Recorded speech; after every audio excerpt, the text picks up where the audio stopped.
duduk yang rapi, ya. Jangan ada yang main-main ya. Kita fokus pada pelajaran sehingga kalian mudah untuk menerima pelajaran. Ya, bangkunya dirapikan dulu ya. Biar kelihatannya rapi. Kalau kalian rapi, nyaman, maka pembelajaran itu cepat akan masuk ya. Kita capek ya. Hari ini siapa yang sudah masuk? Semua. Jadi hari ini kalian semua hadir ya. Terima kasih banyak untuk mengikuti pelajaran Pak Guru. Apa pelajaran kita? PKN. Ya. Kita lanjutkan pelajaran kita yang minggu yang lalu ya. Nah, jadi hari ini kita akan menyampaikan masalah Undang-Undang Dasar Negara Republik Indonesia. Ya. Sebelumnya ada itu untuk kita relaksasi saja. Apakah kalian pernah ke tempat-tempat wisata? Pernah. Di mana kalian? Perginya ke mana? Sembalun. Ya, ke Sembalun ya. Terutama di desa ini banyak orang pergi ke Sembalun ya. Bagaimana di Sembalun? Indah enggak? Indah. Menyenangkan? Menyenangkan. Ya. Nah, di sini ada itu di tempat-tempat wisata ini banyak ya, terutama di daerah kita. Ada Sembalun, ada Pal Jepang juga di sini ya. Ada apa namanya? Kebun raya ya. Nah, di sini bisa kita berekreasi untuk menghilangkan penat-penat yang ada di pemikiran kita ya, supaya kita segar kembali untuk menerima pelajaran ya. Masih semangat? Masih. Baik anak-anakku, sebelumnya kita akan lihat dulu poin yang Pak Guru buat hari ini. Ya, jadi di sini yang perlu saya tanyakan dulu tujuan pembelajaran kita ya. Jadi tujuan pembelajaran kita di sini yang pertama, peserta didik tahu ya apa arti dari konstitusi. Yang kedua, kalian harus tahu tujuan konstitusi dan jenis-jenis konstitusi. Dan nanti di akhir pembelajaran kalian harus menyimpulkan ya hal-hal yang penting mengenai konstitusi dan Undang-Undang Dasar 1945 ya. Nah, makanya untuk itu di sini ada poinnya, silakan diamati, dilihat dulu ya. Dilihat kalinya konstitusi diberikan pada hukum dasar ya. Jadi pegangan dalam negara suatu negara ya. Jadi setiap negara itu harus memiliki aturan konstitusi ya. Jadi kalau setiap negara tidak mempunyai undang-undang ya atau aturan, maka hidupnya akan bagaimana? Tidak teratur ya. Hidupnya tidak teratur. Kayak orang yang di suatu rumah tangga dia tidak mempunyai aturan, maka semua orang akan masuk ya. Ya akan kacau ya. Begitu juga suatu negara ya. Jadi makanya perlu adanya konstitusi. Perlu lanjutkan lagi.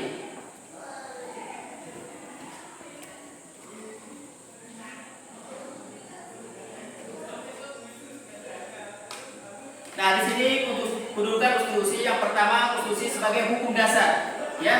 Jadi konstitusi itu adalah hukum yang utama ya. Yaitu semua dasarnya adalah Undang-Undang Dasar 1945 ya. Yang kedua, konstitusi sebagai hukum tertinggi. Nah, jadi Undang-Undang Dasar itu adalah hukum yang sangat tinggi. Jadi semua aturan-aturan yang diterapkan di Indonesia itu berlandaskan kepada hukum Undang-Undang Dasar 1945. Kita lanjutkan.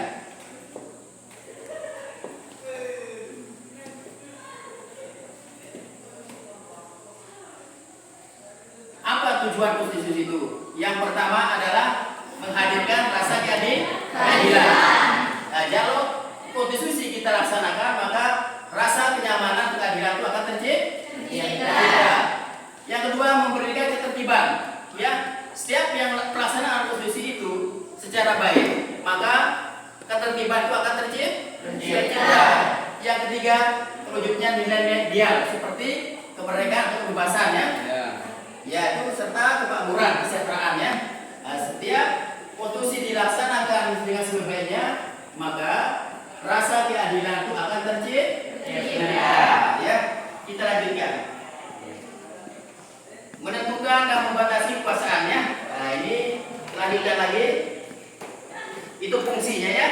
Menentukan dan membatasi kekuasaan negara. Jadi ada batas-batasan negara ya dengan adanya konstitusi ya.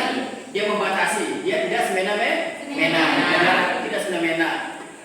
Yang kedua, menjamin hak-hak asasi manusia. Jadi kalau pelaksanaan konstitusi dengan baik, maka hak-hak setiap warga negara itu akan terjamin ya. Dalam arti contoh misalnya pasal 29 ayat 1 ya, itu memberikan kebebasan tentang hak beragama ya. Jadi kita bebas menentukan agama kita menurut keyakinan dan kepercayaan kita. Ini diatur dalam pasal 29. Ingat ya. Kita lanjutkan. Nah, ini gambar di mana pada perumusan Undang-Undang Dasar 1945 ya, terbentuknya BPUPKI ya. Nah, ini rencana undang dibahas oleh pada sidang kebudayaan tanggal 10 sampai 16 Juli ya. Nah, ini para perumus ya. Pada perumus Undang-Undang Dasar ya. Sudah diamati? Kita lanjutkan.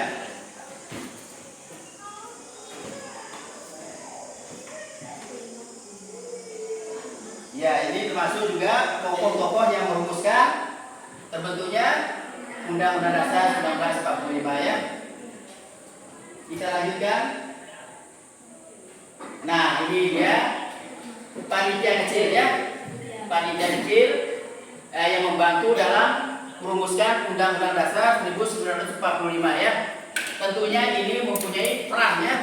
Masing-masing dia mempunyai peran dalam mendukung pelaksanaan perumusan Undang-Undang Dasar 1945 ya. Silakan diamati.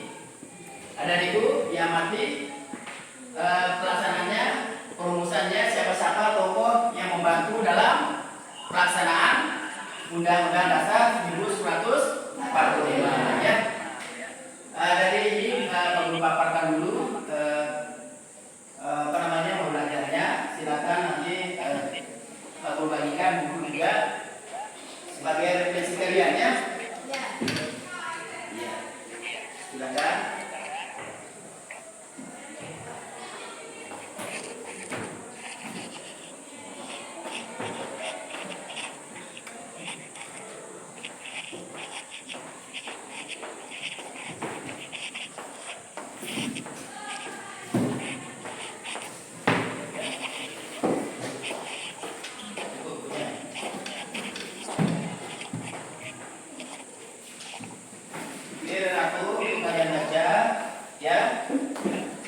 Untuk mencari masalah-masalah yang ada ya.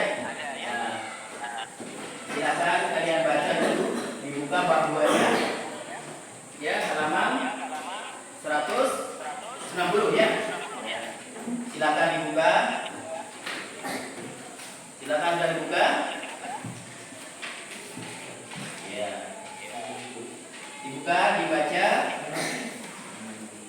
Ya. Kita lanjutkan dengan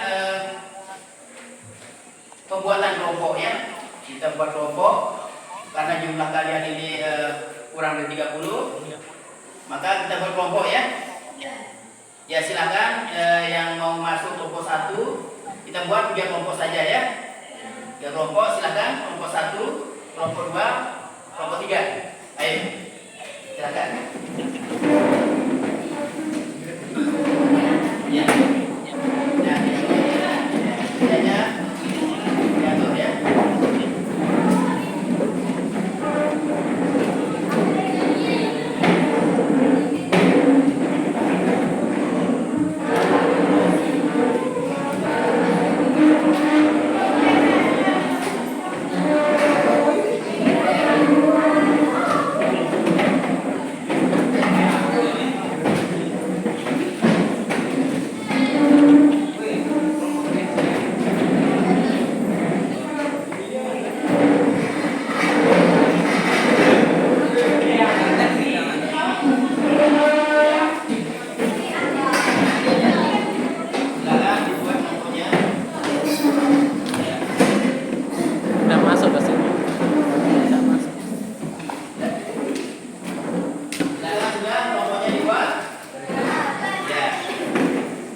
Cari ya, duduk di sini biar rapi.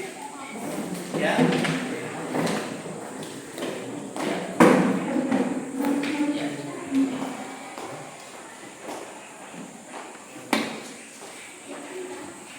Sudah ya?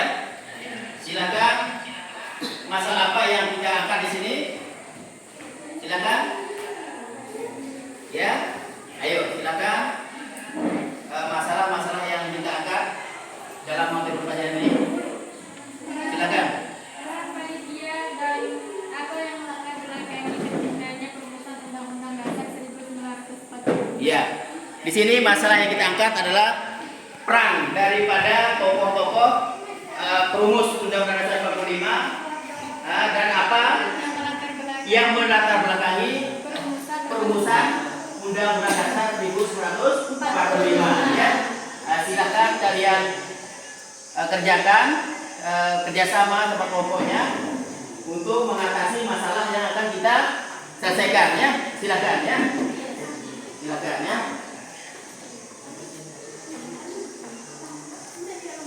Kita dia saling memberikan masukan kepada kelompoknya.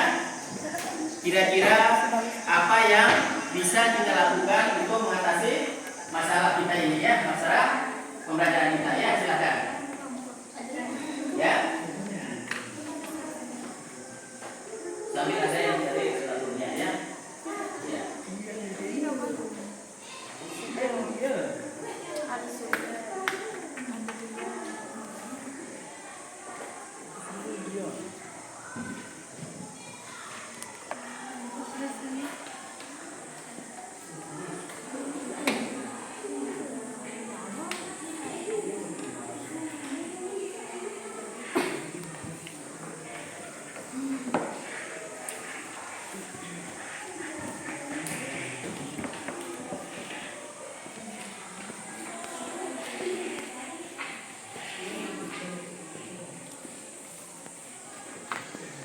Ya. Apa mau di ya, kan ada tempat jawaban tadi. Belum? Iya, Guru.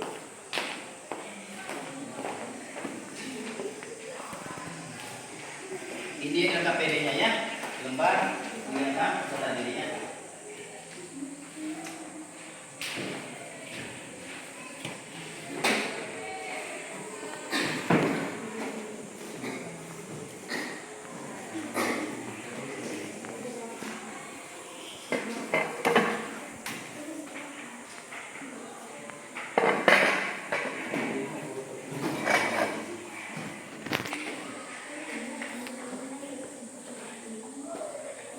Silakan disampaikan harinya sama kelompoknya.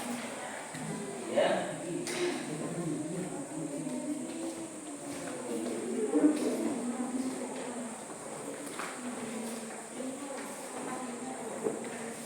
Harus saling kerjasama ya.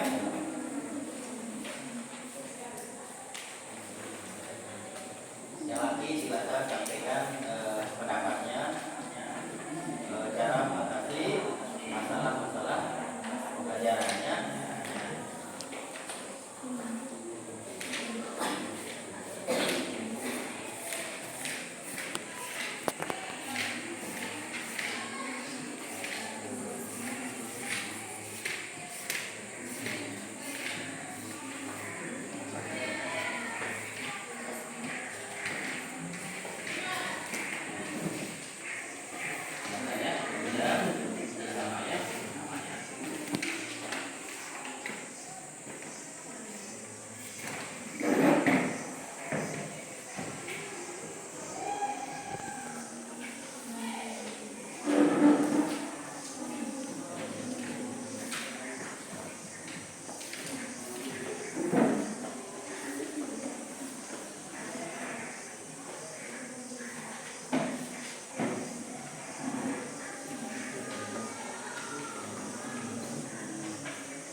Tidak ada kesulitan?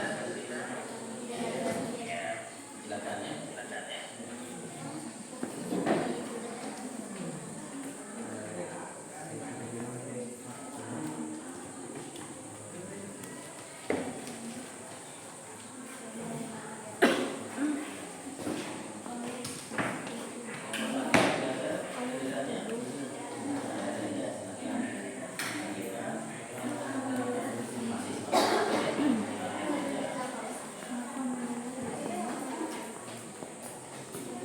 Pada bentuk BPU PKI. Nomor 3, tidak ada kesulitannya? Pada bentuk BPU PKI. Pada bentuk BPU PKI.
Ya,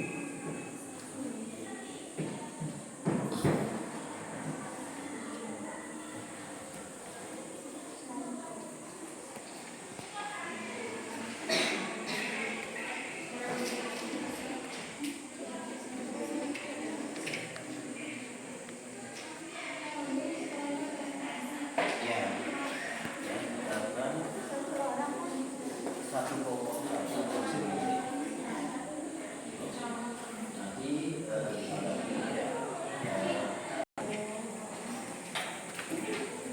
sudah semua? Ya, jadi kalau sudah selesai kita akan lakukan presentasi ya. Jadi setiap kelompok mewakili kelompoknya untuk mempresentasikan hasil kerjanya ya. Nah, jadi kita mulai dulu ke kelompok 1 ya, kelompok 2. Siapa yang siap dulu? Kelompok 1. Ya. Jadi kita berurutan saja ya. Kelompok 1, kelompok 2 dan kelompok 3 ya. Nah, jadi kalau sudah temannya menyampaikan presentasinya, silakan ditanggapi ya. Nah, kira-kira apa yang ada kekurangan temannya bisa disampaikan atau bertanya kepada temannya yang melakukan presentasi ya. Silakan dijawab ya. Makanya dengan hasil kelompoknya untuk memaparkan ke depannya hasilnya. Baiklah anak-anakku, kita mulai saja presentasinya. Silakan kelompok 1 untuk maju ke depan. Siapa mau pilih? Silakan.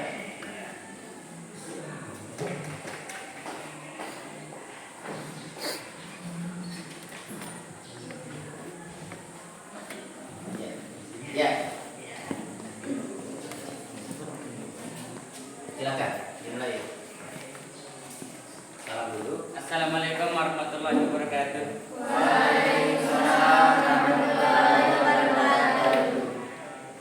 Baik, di sini saya akan menyampaikan hasil diskusi kelompok kami.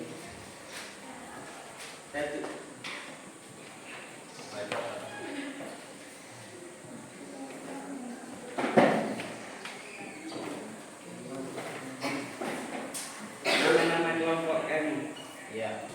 1. Patiran Mandaga. 2. Jihadul Khair. 3. Ahmad Farid Al-Surati. 4. Adrian Saputra. 5. Dania Sari Ayu. 6. Rita Rubiani. 7. Eva Yumina. 8. Era Fazira. Soalan pertama, carilah nama-nama tokoh di bawah ini dan apa peran masing-masing. 1. Nama tokoh Dupomo. Peran Ketua Panitia sekaligus sebagai perumus aturan hukum dan perancang dan penyempurnaan naskah Undang-Undang 1945. 2. Bongsun Negoro. Peran mengulas pasal 4 ayat 2 tentang kepemimpinan presiden. 3. Subarjo. Peran dia mengusulkan alinea pertama proklamasi kemerdekaan. Soal yang kedua, apa yang melatar belakangi perumusan Undang-Undang 1945? Yang melatar belakangi perumusan Undang-Undang 1945 terjadi karena dampak dari kekalahan Jepang dari sekutu pada Perang Dunia Kedua, di mana Jepang memberikan janji kemerdekaan untuk menarik simpati bangsa Indonesia agar bersedia membantu Jepang terdesak dan terancam oleh sekutu, maka mulailah terbentuknya BPUPKI. Ya, jadi itu hasil kelompok ya, kelompok 1. Silakan ditanggapi kelompok yang lain atau memberikan masukan kepada kelompok 1 tentang hasilnya. Silakan kelompok 2. Silakan. Ya. Kita kan tahu bahwa konstitusi di Indonesia itu adalah Undang-Undang Dasar 1945 yang dirumuskan oleh para tokoh sejak sebelum bahkan sesudah kemerdekaan. Nah, pertanyaan saya di sini, mengapa setelah kemerdekaan itu sangat diperlukan konstitusi berupa Undang-Undang Dasar 1945 di Indonesia ini? Saya dijawab ya. Iya. Ya, silakan ya dijawab. Ya, apa menurut kalian konstitusi kenapa perlu konstitusi di wilayah Indonesia ini ya? Nah, itu pertanyaannya. Silakan. Kenapa perlu? Ayo. Kesimpulan, dengan konstitusi dapat membatasi kekuasaan negara dan menjamin hak-hak asasi warga negara. Iya. Jadi di sini kesimpulannya A-nya adalah dapat membatasi kekuasaan negara ya. Nah, maksudnya di sini jadi dengan membatasi kekuasaan negara berarti hak-hak ya daripada warga negara dapat terjamin. Ya, silakan berikan aplaus kepada semuanya. Ada yang lain enggak? Nggak ada yang menyampaikan ya? Kelompok yang lain? Ya? Ya, kalau tidak ada silakan kelompok 1 untuk duduk. Ya. Sekian dari presentasi dari kelompok kami. Assalamualaikum warahmatullahi wabarakatuh. Ya, jadi itulah presentasi kelompok 1 ya. Nah, jadi jangan kalah dengan kelompok 1. Silakan kelompok 2 memberikan ya. Nah, silakan kelompok 2. Siapa yang mau pilih kelompoknya? Iya.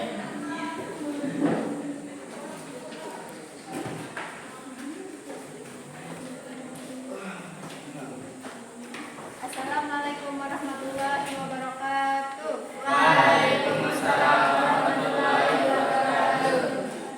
Saya mewakili kelompok 2 ingin mempresentasikan hasil diskusi kami tentang perumusan undang-undang peran tokoh.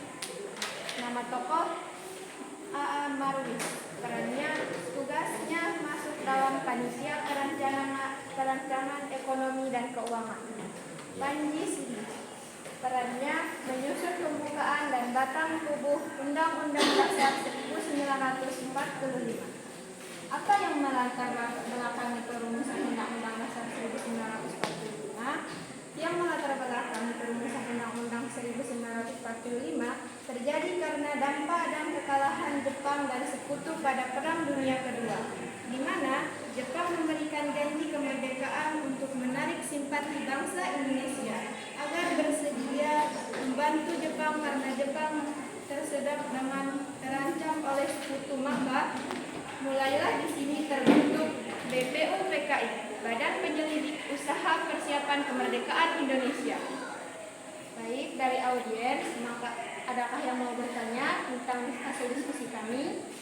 Silakan ya. Kelompok lain memberikan tanggapannya atau pertanyaannya ya. Nah, silakan. Mungkin kelompok 1 atau kelompok 3. Silakan ya. Ya. Kelompok 1. Ya, silakan untuk menyampaikan ya, tanggapannya ya. Silakan ya. Ayo, siapa yang memberikan tanggapan? Ayo, silakan. Kelompok 2, kelompok 3 mungkin? Ya, silakan ya. Kelompok 3. Ya. Silakan, siapa mau pilih? Ya, siapa mau pilih? Silakan. Ya. Nomor 3, silakan. Ya, salah satu aja ya, mungkin ya. Mau pilih kelompoknya? Atau kelompok 1? Ya, silakan. Ya, kelompok 1. Mengapa konstitusi sangat dibutuhkan dalam negara? Ya, silakan. Kenapa konstitusi sangat dibutuhkan ya? Dengan adanya konstitusi, maka kehidupan warga negara akan menjadi aman, tertib, dan menjamin hak-hak warga negara. Ya, jadi dengan adanya konstitusi akan dapat menjamin hak-hak warga negara. Ya, nah, makanya bagus sekali. Berikan aplaus kepada kelompok. Demikian hasil diskusi kami dari kelompok 2. Wabillahi taufiq wal hidayah. Wassalamualaikum warahmatullahi wabarakatuh. Waalaikumsalam warahmatullahi wabarakatuh. Silakan kelompok 3 ya.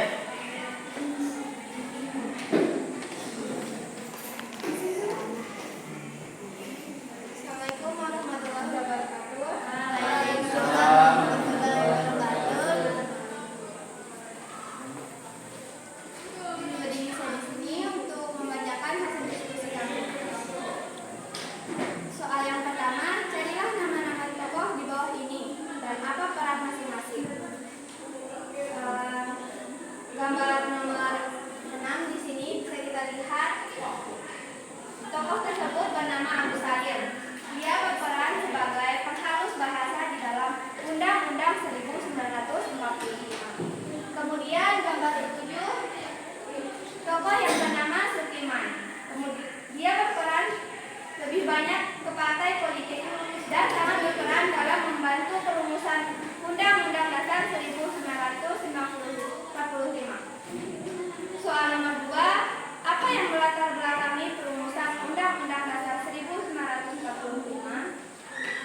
Silakan kelompok yang ingin menanggapi hasil presentasi temannya kelompok 3. Silakan, mungkin ada kelompok 1.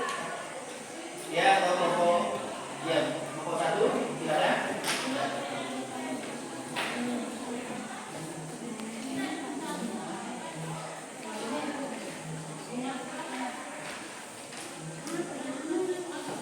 Ya, atau kelompok 2 ya, nggak apa-apa ya, silakan saling ganti. Kelompok 1 juga bisa ya. Ya, ini kelompok 2 dulu ya. Kita berikan kesempatan kelompok 1 ya, kelompok 1 ini. Silakan. Apa peran para tokoh panitia dan apa yang melakukan Iya, jadi apa peran-perannya ya, silakan. Peran tokoh panitia kecil ini ya.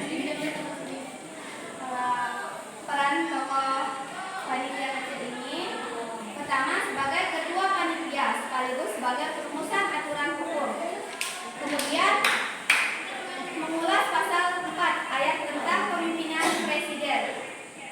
Kemudian mengusulkan alinea pertama proklamasi kemerdekaan. Tugasnya masuk dalam panitia perancangan ekonomi dan keuangan. Tugas selanjutnya menyusun pembukaan dan datang tunggu Undang-Undang Dasar 1945. Ya, jadi perannya jadi tokoh-tokoh panitia kecil ini sudah jelas disampaikan oleh kelompok 3 ya presentasinya. Tentunya ini tujuannya adalah untuk merumuskan Undang-Undang Dasar 1945 ya. Mungkin ada kelompok lain juga menanggapi hasil presentasi kelompok 3. Mungkin kelompok 2, silakan. Ya. Di sini saya ingin menanggapi salah satu latar belakang terbentuknya konstitusi berupa Undang-Undang Dasar 1945, yaitu alasannya tentunya agar sebuah negara itu harus memiliki peraturan agar setiap warga negara itu bisa mendapatkan hak dan juga menjalankan kewajibannya. Nah, itu bisa jadi salah satu latar belakang terbentuknya konstitusi atau aturan dasar. Iya, luar biasa. Kita difokus. Jadi kelompok 2 ini memberikan masukan kepada kelompok 3 mengenai konstitusi ya. Nah, makanya kita ukur lagi tepuk tangan kepada kelompok 2 juga ya. Sekian dari saya. Assalamualaikum warahmatullahi wabarakatuh. Waalaikumsalam.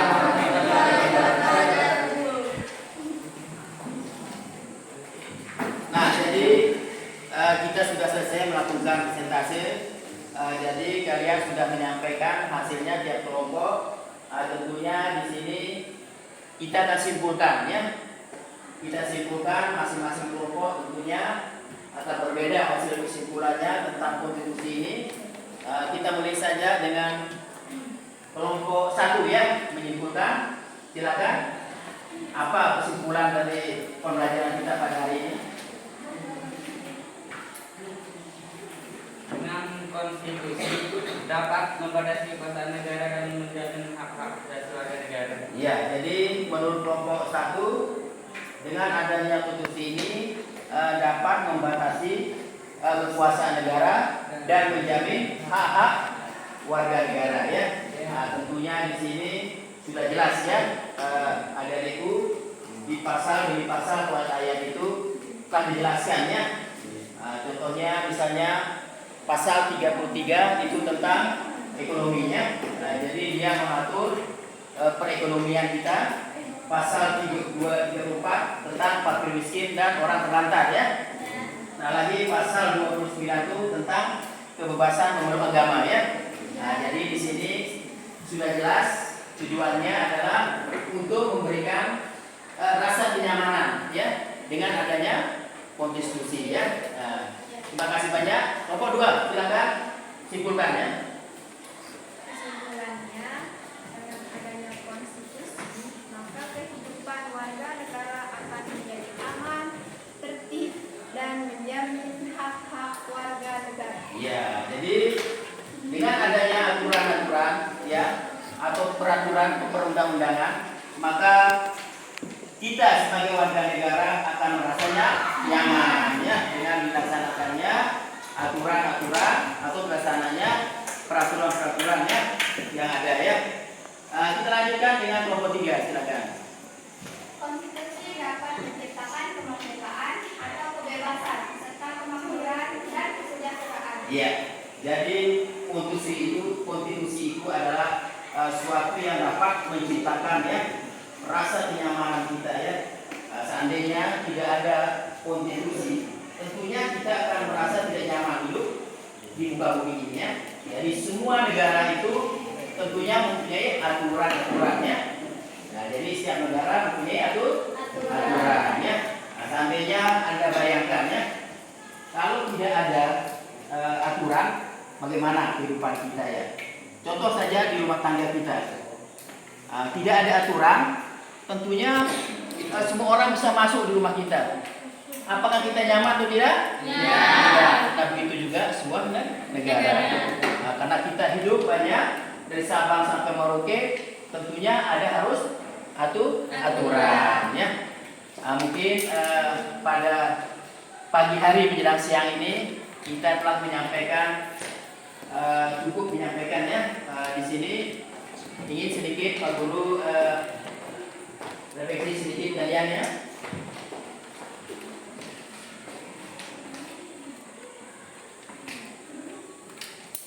Jadi dari proses pembelajaran ini kira-kira apa yang paling Anda pahami di dalam pembelajaran ini? Ya, silakan. Kami paham bahwa konstitusi itu adalah hukum dasar sebuah negara. Iya, dan itu jadi sangat diperlukan. Iya, jadi hukum dasar sebuah negara konstitusi itu sangat penting sekali bagi negara kita. Jadi kalian alhamdulillah sudah paham mengenai konstitusi, fungsi maupun jenisnya ya. Namun kami sampaikan tadi disimpulkan bahwa konstitusi itu sangat penting. Kalau dari hal apa yang belum dipahami dengan pelajaran ini? Apa yang belum dipahami? Sudah paham semua? Ya, jadi kira-kira tidak ada lagi yang membuat kalian tidak paham ya? Jadi alhamdulillah kalian sudah mengerti, sudah paham dengan materi pembelajaran ini. Selanjutnya yang ingin perlu sampaikan di sini, kesimpulannya sudah, refleksi kalian sudah. Tentunya di sini nanti di selanjutnya kita akan melakukan pembelajaran lagi di sini mengenai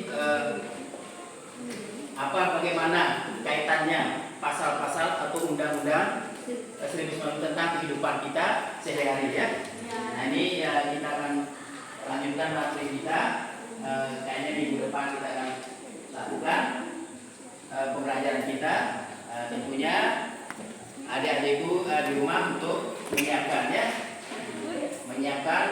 proses pembelajarannya sehingga apa yang tidak mengerti nanti bisa ditanyakan langsung ke Pak Guru ya.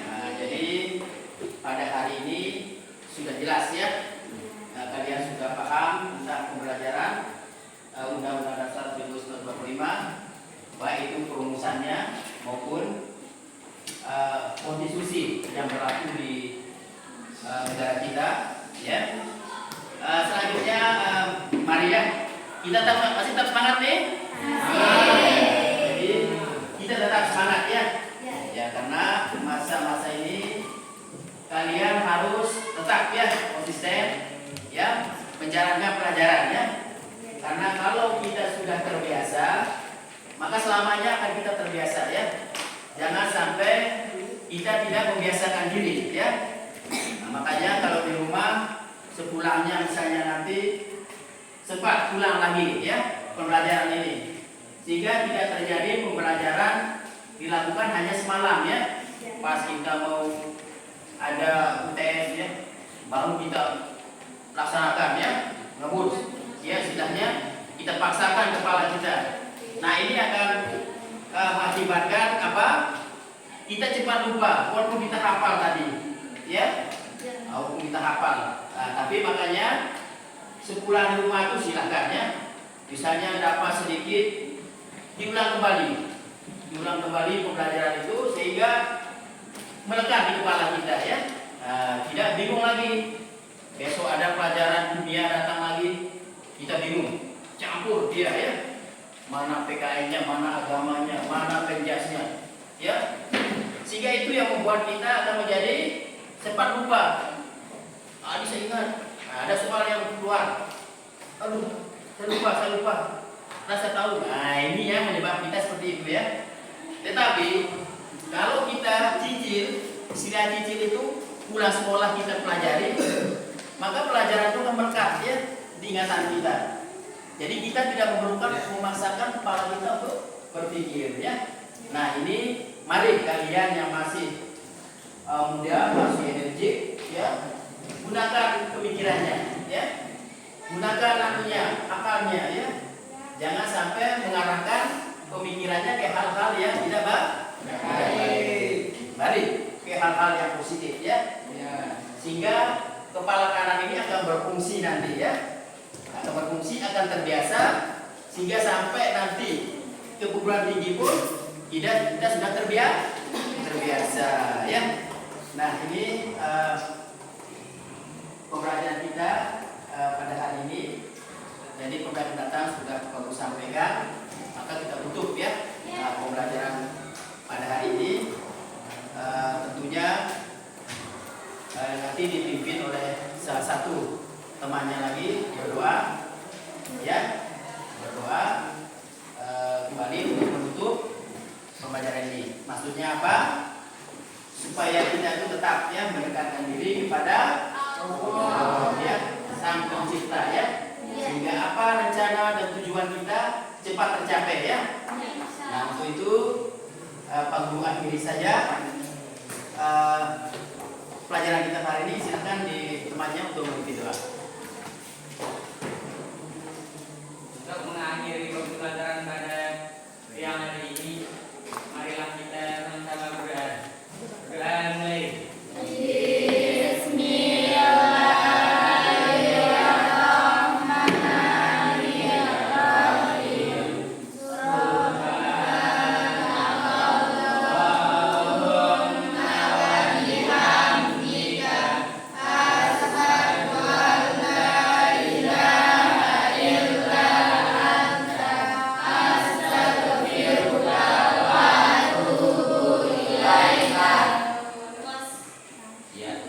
Jadi hari ini kita akhiri pembelajaran kita dengan sama-sama membaca alhamdulillah. Ya, lebih kurangnya, maaf, wabillahi taufiq. Assalamualaikum